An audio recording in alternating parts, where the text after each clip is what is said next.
자, 그러면 여기에 해당하는 작은 원뿔 모양을 채우는데, 작은 원뿔 모양으로 물이 차는데 5분이 걸렸어요. 시간으로 따지면. 그럼 작은 원뿔의 부피가 도대체 얼마길래 5분이 차? 이런 생각을 했어야 돼요. 자, 작은 원뿔 밑면의 넓이는 반지름이 3이니까 3, 3은 9파이 곱하기 높이 6 뿌리니까 3분의 1 해야 되거든요. 그러면 약분 때리면 얼마야? 9이 18파이입니다. 그런데 이 18파이를 채우는데 18파이를 채우는 시간이 얼마가 걸렸다? 5분이 걸린다 라는 얘기잖아요. 그죠? 그럼 그릇 전체를 다 채우려면 이랬단 말이야. 그릇 전체는 큰 뿔이야. 큰 원뿔. 그럼 큰 원뿔의 부피는 도대체 어떻게 되는지 한번 알아볼게요. 큰 원뿔도 밑넓이가 있죠.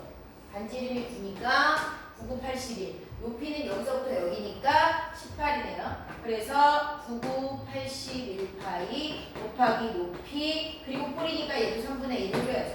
자, 그럼 이걸 계산하면 얼마일까요? 자, 6, 1은 6, 6, 8, 48 이건가? 그죠? 이만큼을 채우는 시간은 얼마야? 이렇게 물어보는 거잖아. 그죠? 자, 그러면 도대체 얘네들, 자, 18파이를 채울 때 5분이 걸렸어. 486파이를 채울 때는 도대체 몇 분이 걸릴까? 이걸 알아내야 되거든? 그럼 니네 그 비례식으로 해도 되잖아. 비례식으로. 그렇지 않아요? 그죠? 자, 그래서 18파이일 때 5분. 그럼 486파이일 때 몇 분? 이렇게 씹어도 되고, 아니면 18파이와 486파이에 해당하는 양을 써놓고 18파이에 해당하는 시간 5분 걸리면 486파이는 몇 분 걸려? 이렇게 하면 답은 다 똑같이 나오겠죠. 근데 비례식을 가지고 바로 우리가 문제를 풀 수 없기 때문에 방정식으로 바꿔요. 내항의 곱은 모양의 곱과 같아야 이렇게 되겠죠. 그래서 18파이 곱하기 네모가 486 파이 곱하기 5 한 것과 동일해야겠죠. 그럼 네모는요? 얘를 나눠주면 되죠. 18파이분의 486파이 곱하기 5. 자, 그럼 여기서 파이 나눠지고요. 그 다음에 6, 3, 6, 8에 48, 6, 1은 6, 또 3, 1은 3, 27. 그죠? 그러면 얘는 5는 나눠지면 안 되죠? 얘랑 얘가 나눠진 상태죠? 자, 그럼 27 곱하기 뭐 한 거 남아요? 5 한 거 남잖아. 27 곱하기 5 하면 얼마예요? 5, 7에 35, 5, 20. 비례식으로 따지니까 문제가 나오죠. 근데 이 답은 그냥 쓰면 안 돼요. 큰 뿔은 다 채우는데 135분 걸려요. 근데 지금 작은 뿔만큼 채우는데 5분을 사용했어요. 그럼 나머지 물을 채우려면 몇 분만 더 있으면 돼요. 원래 135분 필요해. 그런데 지금 현재 5분 채웠다 그랬어. 그럼 몇 분 더 걸려? 라고 물어본 거기 때문에 135가 아니라 그냥 130분이라고 해야죠.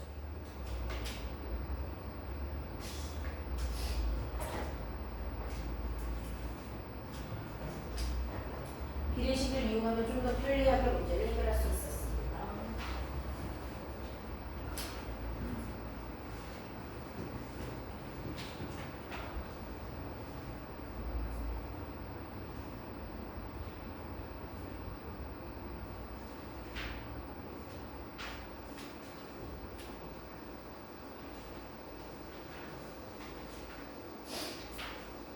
자, 되셨어요? 197쪽에서 또 질문해 주세요. 6번 갈까요?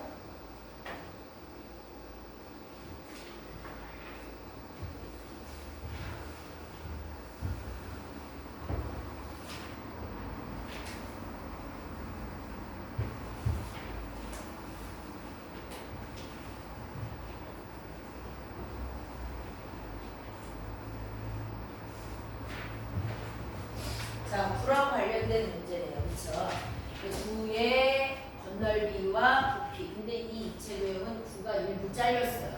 원래의 구는 반지름이 r일 때 구의 건널비 구하는 공식은 4파이 r제곱이라고 했고요. 구의 부피를 구하는 공식은 3분의 4파이 r 세제곱이라고 했습니다. 그죠?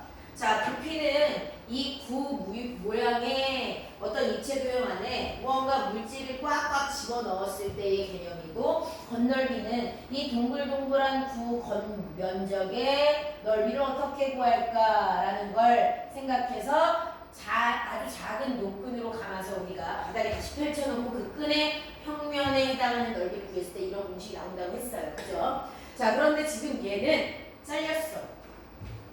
잘렸습니다. 그러면 부피 먼저 한번 보여볼까요? 얘가 잘렸는데 부피가 얼만큼이 잘린 거냐면 전체 구의 구 한 개의 부피에 몇 분의 몇에 해당하는 아이가 남았는지 생각하면 돼요. 맞아요? 자, 그런데 그걸 확인하기 편하려면 여기 안 보이지만 바닥에 있는 평면 원을 기준으로 삼으시면 됩니다.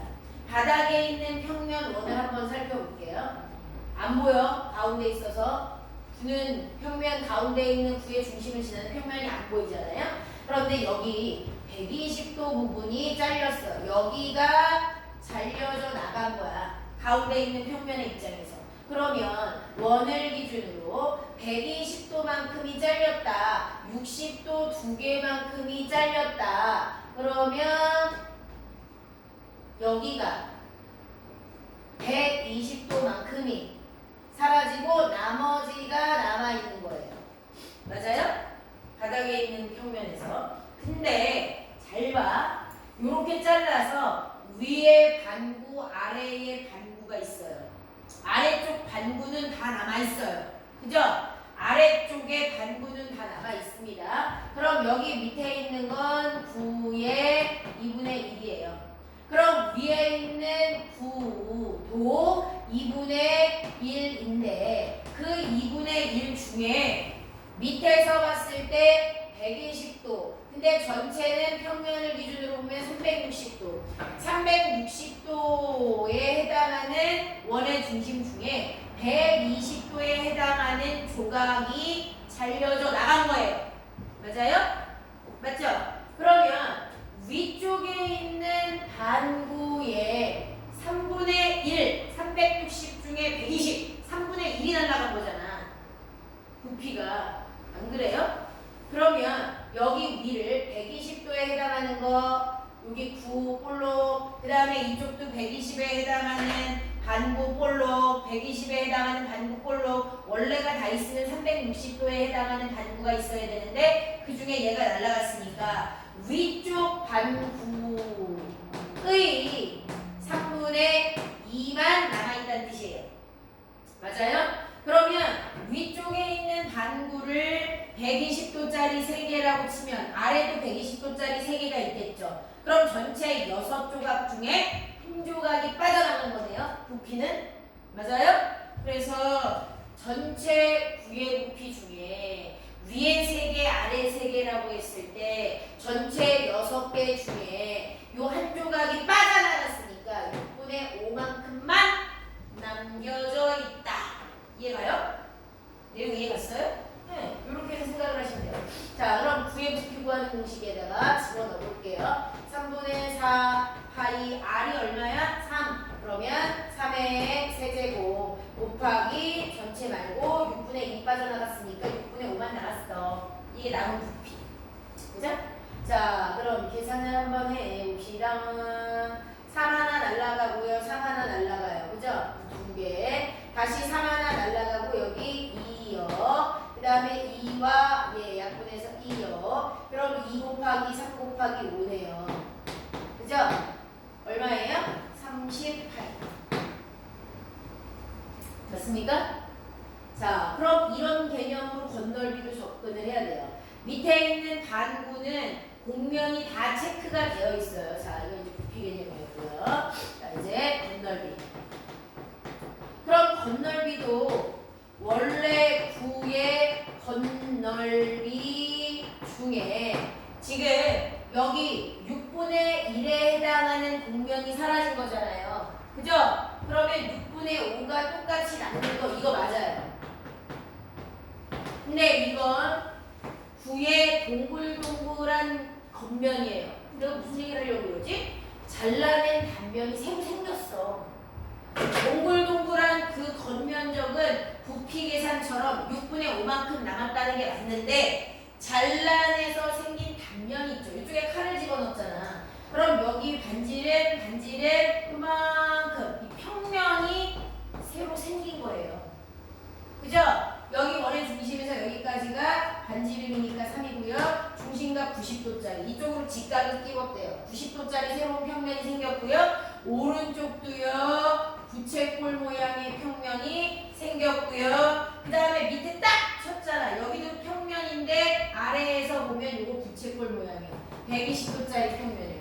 이 평면 3개가 칼을 집어넣어서 잘라내는 동안에 새롭게 니네 눈에 보이게 됐으니까 겉면적에 추가해야 돼요. 됐습니까? 자, 그래서 내용을 쓰면 잘린 단면이 추가됩니다. 그런데 잘린 단면이 지금 부채꼴 모양 3개예요. 자, 반지름 이렇게 해서 90도짜리. 자, 3, 요거 2개랑 그 다음에 밑에서 볼 때 반지름 3짜리인데 120도에 해당하는 부채꼴 요렇게 3개가 단면으로 추가돼야 된다. 더 해야 돼요. 자, 그러면 뒤에 겉넓이 구하는 공식 4파이 r제곱, r이 3이죠? 3의 제곱. 근데 그것에 6분의 5만큼 공면이 남아있고 다른 단면 추가 3, 3은 9파이 곱하기 360도 중에 90도에 해당하는 거 2개랑 그 다음에 얘 3, 3은 9파이 곱하기 360도 중에 120도짜리 부채꼴이랑 총 2개, 1개, 3개의 단면이 추가로 생겼으니까 더 해야 된다가 중요한데. 자, 그럼 계산해볼까요? 4 곱하기 27 곱하기 6분의 5다. 약분할 거니까 계산하지 마시고요. 그 다음에 여기 자 360분의 90 4분의 9파이 곱하기 2랑 그죠? 그 다음에 여기는요 자 3분의 1 곱하기 9파이 9파이 곱하기 3분의 1이다. 이걸 다 더해주시면 되네요. 그죠? 계산해서 더해주세요. 그래서 겉넓이가 A, 부피는 B라고 하시오.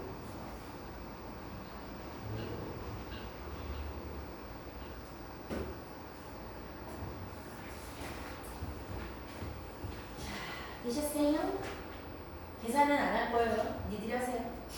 자, 197쪽까지 질문요. 끝. 좋았습니다. 자, 그럼 뒤에 통계 나갈게요.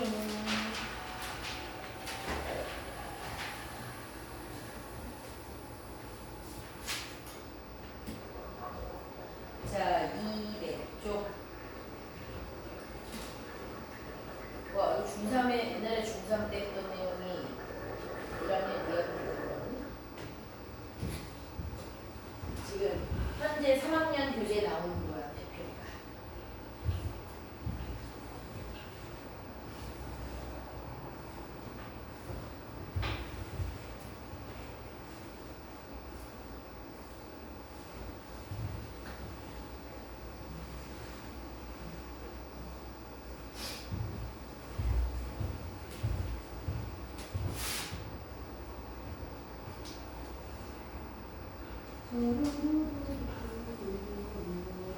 오늘 이거 대표값 한다고 답변했으면 좋겠는데?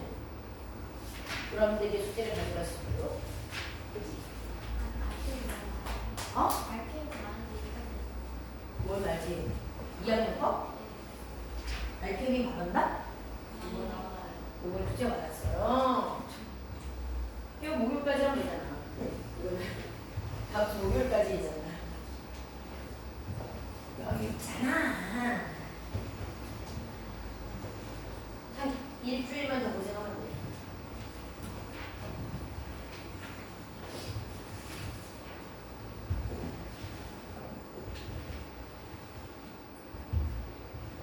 서율이하고 세윤이는 내일 학원 나오는 거 엄마한테 얘기했어? 어? 얘기했어? 니네 내일 1시에 나와야 되잖아. 불통자 누구야? 아, 너가 아니구나. 얘기했어? 너 얘기했어? 얘기하지. 내일 1시까지 여기로 오시면 돼요. 여기로. 공부할 거 다 챙겨서 들어오세요.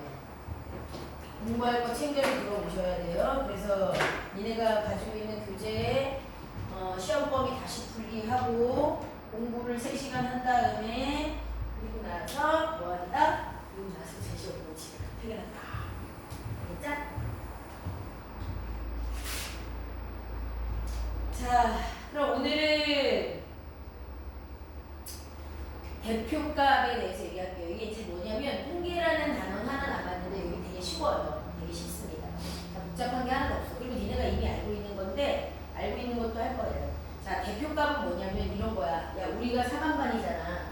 야, 4반반 애들 요번 8월 원래고사 점수 몇 점이야? 이렇게 물어보면 4반반 애들 중에 도대체 누구의 점수를 묻는 거야? 니네 전체의 점수에 대한 걸 묻는데, 그러니까 4반반 이번에 8월 원래고사 몇 점이냐니까 이렇게 물어보면 어떻게 대답을 해야 돼? 나는? 누구 거 대답을 해야 돼? 서유리 걸 대답을 해야 돼? 지우 걸 해야 돼? 하나 걸 대답해야 돼? 누구 걸 대답해야 돼? 그럴 때 제일 만만한 게 뭐겠어? 평균 들어봤어? 평균이 뭐예요? 우리 반 아이들 점수를 다 더한 다음에 우리 반 아이들 인원수로 나누면 우리 반 아이들 전체의 점수를 가지고 평균 점수가 나올 거 아니야. 그럼 평균으로 대답하면 되지. 그런 걸 대표값이라고 해요. 어떤 그룹이나 어떤 집단에 대한 점수를 원한다.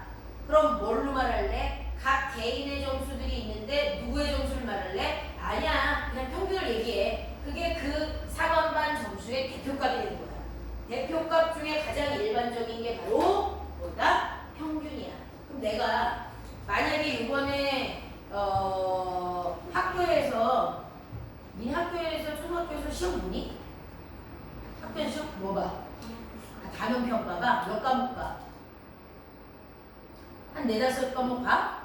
여러 과목 공부 한 6과목을 봤다고 쳐봐. 그러면 내가 요번에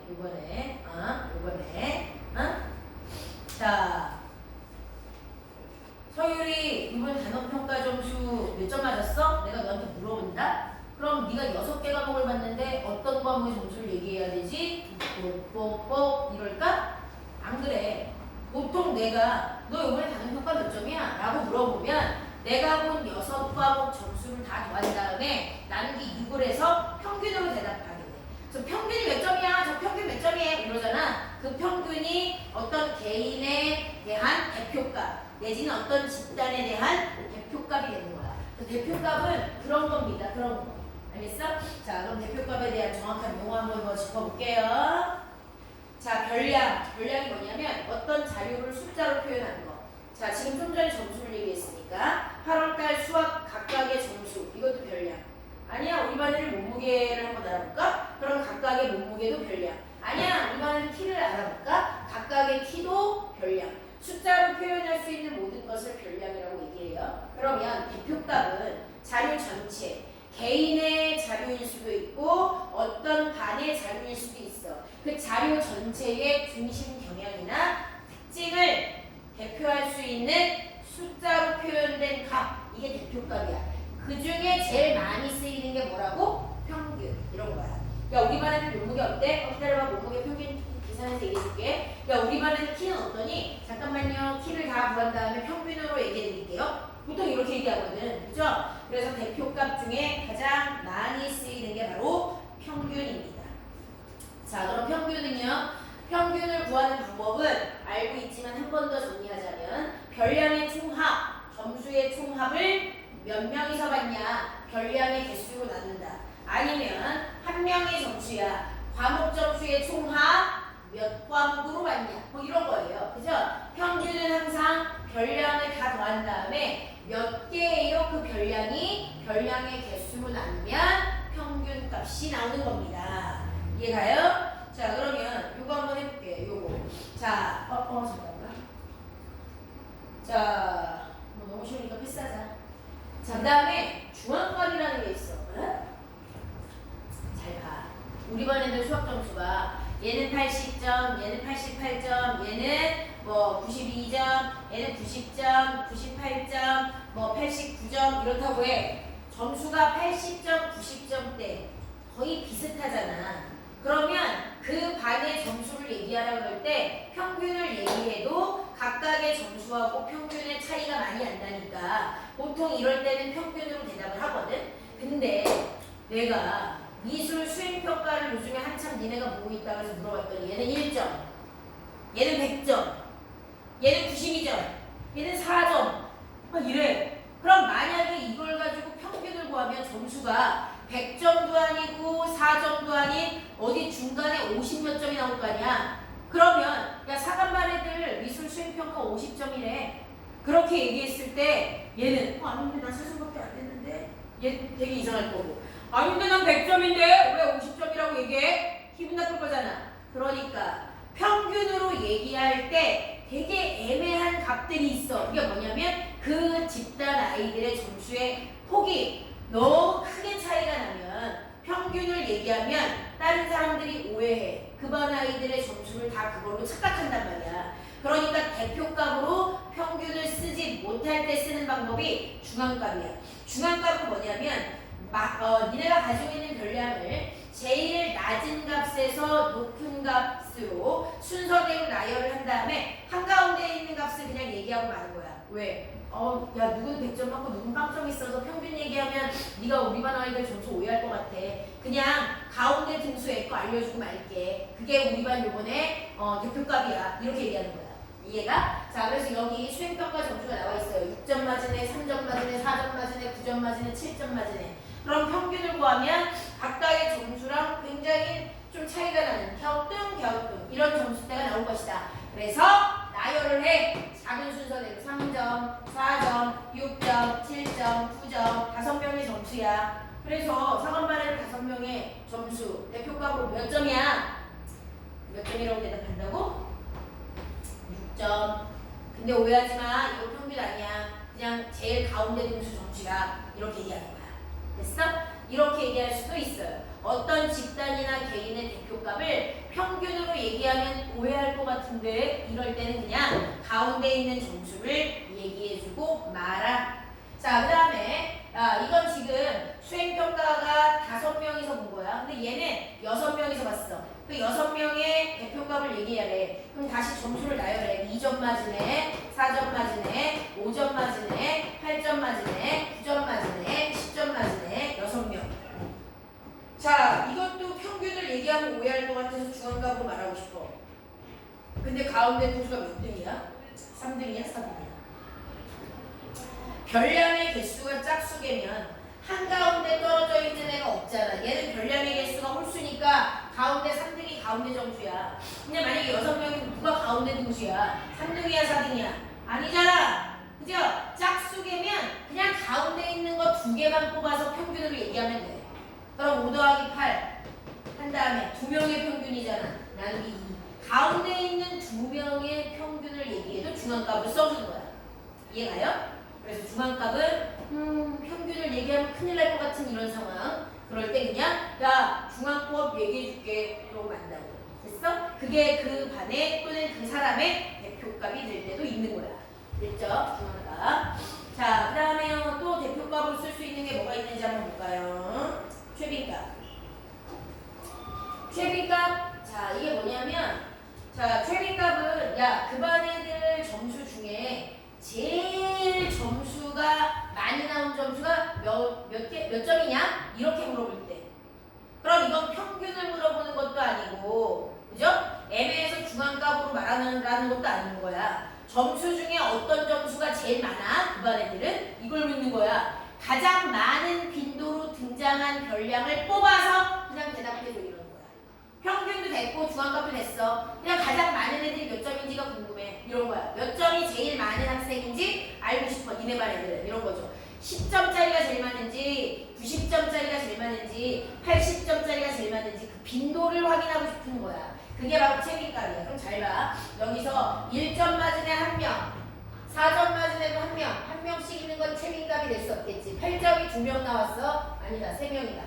그 다음에 5점 하나, 6점 하나. 그럼 여기 2반 아이들 점수 중에서 가장 많은 횟수로 등장한 점수는 몇 점? 8점. 이게 최빈값이야. 그냥 가장 많이 손드는 애가 누군지 가장 많은 점수를 받은 그걸 그냥 궁금할 때 물어보는 거. 이게 최빈값. 야 그러면 S반은 최빈값이 얼마야? 걔네는 2점짜리가 제일 많대. I반은 얼마가 최빈값이야? 걔네는 3.5점이 제일 많대. 근데 상반반은 8점이 제일 많아. 이렇게 가장 많이 등장한 별량을 그냥 대답하고 만다. 이게 바로 최빈값이야. 자, 최빈값도 대표값, 중앙값도 대표값, 평균도 대표값. 어떤 집단이나 개인에 대해서 대표하는 숫자로 말하고 싶을 때 이 세 가지 중에 하나를 선택해서 얘기할 수 있다라는 뜻입니다. 자, 그럼 201쪽 과 205쪽까지? 아우 씨 끝났네. 그럼 뒤에 숙제를 내지 말라는 얘기잖아. 이거 한다면 나만 했는데 209까지 해야 될 것 같은데. 자 숙제 저기까지만 낼게요. 205까지만 205까지만 숙제 낼게요. 그 정도는 할 수 있지. 자 205까지 수고하셨습니다. 오늘 여기까지 할게요. 숙제 201부터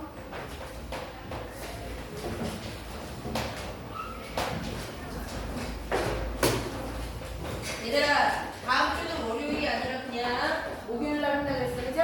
네 수고하셨습니다.